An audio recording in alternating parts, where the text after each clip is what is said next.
News coverage is asking who won the speech but ignoring the signal beneath the noise. The address was never about domestic rhetoric. It was a calculated pivot from alliance-based hegemony to transactional realism. This marks the end of Washington's security umbrella as an unconditional guarantee, forcing allies into a new era where they must decouple and negotiate their own survival against great power competition. For decades, global stability rested on a simple assumption. If you are part of the American-led order, your security is purchased by U.S. hegemony. That contract did not expire. It was rewritten in silence while pundits argued over polling numbers and domestic headlines. The speech from President Trump signals that this era of liberal internationalism has ended.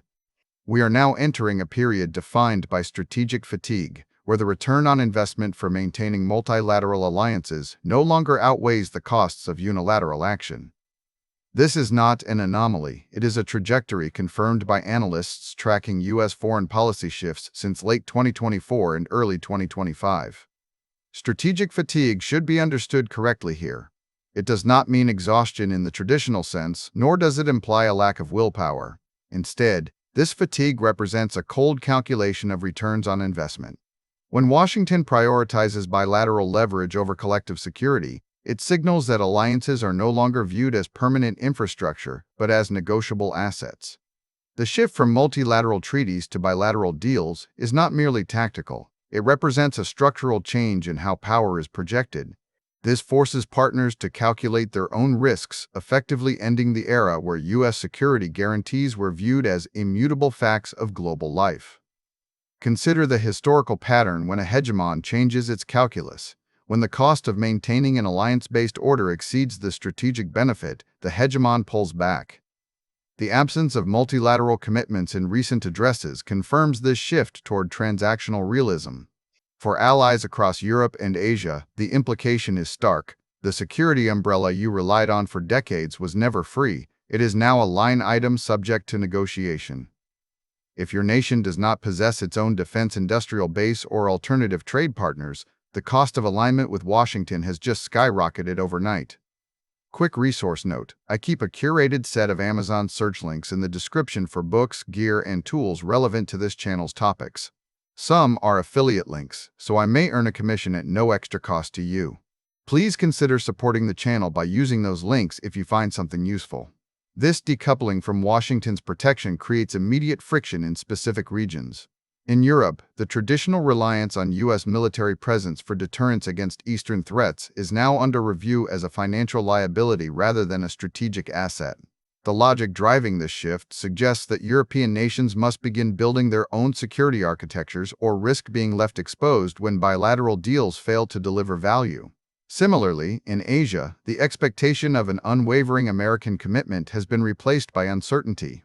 Nations are forced to hedge against potential isolationism, seeking alternative partners and diversifying supply chains, not out of preference but out of necessity for survival. The stakes extend far beyond military deployments into the very fabric of global trade and energy markets. A new priority on national self-sufficiency means that U.S. statecraft now prioritizes its own market over allied integration. This creates a scenario where energy independence becomes a tool of coercion rather than cooperation. When Washington treats domestic energy dominance as the primary lever for foreign policy, it fundamentally alters how trade routes function globally. Markets can no longer rely on diplomatic consensus to maintain stability. They must navigate raw leverage deals that shift rapidly based on U.S. national interest. This transition increases volatility in critical energy corridors and supply chains. Nations are now hedging against a potential U.S.-first isolationism that could fracture existing trade blocs without warning. The question for global markets is no longer about the efficiency of free trade, but about the reliability of access when Washington decides to close its doors. If the U.S. prioritizes its own market over allied stability, how do trade routes and energy corridors shift in a world where transactional realism reigns supreme? We are witnessing the end of the post-World War II order where American hegemony was assumed to be permanent. The strategic fatigue observed by researchers indicates that Washington is no longer willing to pay for global public goods without direct, quantifiable returns. This forces every other player on the board to reassess their position. For allies, it means they can no longer assume protection will follow automatically. They must now build redundancy into their systems or face significant vulnerability. The vacuum left by a retreating hegemon does not remain empty for long. Competitors are already positioning themselves to fill that gap with offers of security and trade in exchange for political alignment.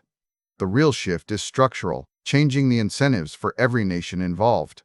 We moved from an era where U.S. leadership provided a stable platform for global interaction to one where stability must be purchased individually through bilateral arrangements. This does not just change who leads, it changes how power flows. The days of automatic security guarantees are over. In their place stands a world defined by hard choices, calculated risks, and the constant recalibration of alliances based on immediate utility rather than shared values or historical precedent. The implications for global stability are profound. As nations scramble to renegotiate their positions in this new reality, we should expect increased friction along trade routes and energy corridors that were once considered stable under American stewardship. The question is no longer whether the U.S. will lead, but who will fill the vacuum when Washington stops paying for it. For curious observers of world events, understanding these incentives is more critical than tracking domestic political victories or losses. The speech was a signal that the rules have changed. It confirmed that strategic fatigue has led to a pivot toward transactional realism, where alliances are conditional and security is negotiable.